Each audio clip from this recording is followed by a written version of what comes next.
Please subscribe the channel for more videos. We promise to keep you entertained. In the previous episode, Harriet sacrificed her soul to save Maurie's life. In the following scene, we see a frozen place where everything is hidden under the snow. There is also a marvelous place where we see a Lady Diana with a cold expression. At the same time, Nabrius arrives, who is in monster form, and tells her about the Scout of Sword Cross Knights. Also, he still doesn't want to leave him, but Lady Diana asks him to stay out of this man, her property, and spare him. On the other hand, Nabrius is in favor of killing him because they can't leave their enemies like that. Also, Nabrius doesn't forget to give her reference to Wisteria. When Lady Diana thinks about the blind girl, then she gets emotional. She wants to make friendship with her, but her status doesn't allow her to make friends with her. Also, Nabrius makes her remember that she should place her motive. Nabrius takes the scout outside from her property according to her orders. Because of this objective, she has called him. When he goes, she reveals that she cannot forget her motive. In addition, we can see the dead bodies on the dining table. It reveals that something has happened before here. Also, she knows how to deal with the situation she has created in the past. Scene changes to Snowbound Manor. This place is also covered with snow, because this place is near the palace of Lady Diana. Here we meet with Wisteria and Marbas. Both are going from here when the snow is falling. But Wisteria is feeling cold because she has the flu.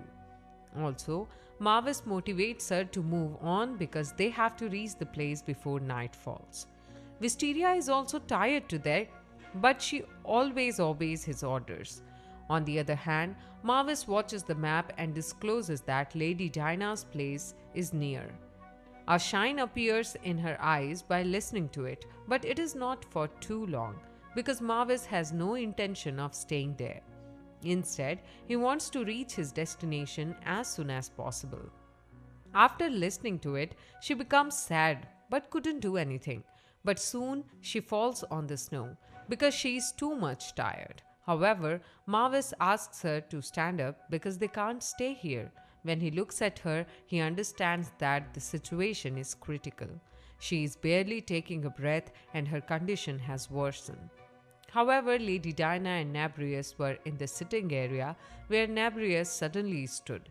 When Lady Diana inquires, he reveals that he is feeling the presence of a demon.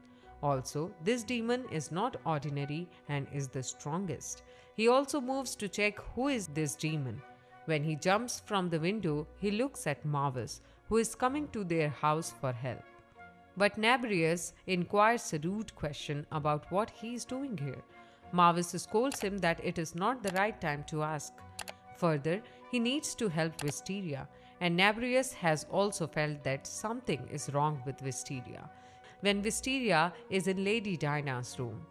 Also, she scolds Marbas for carrying the girl in the snow. She thinks that Marbas is not a gentleman treating the lady like this.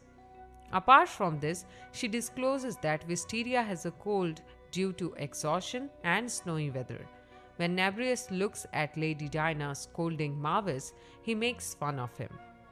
Nabrius also starts laughing at him that the mighty demon is compelled to listen to Diana's scoldings. Also, he teases him that he can live like this for a whole century.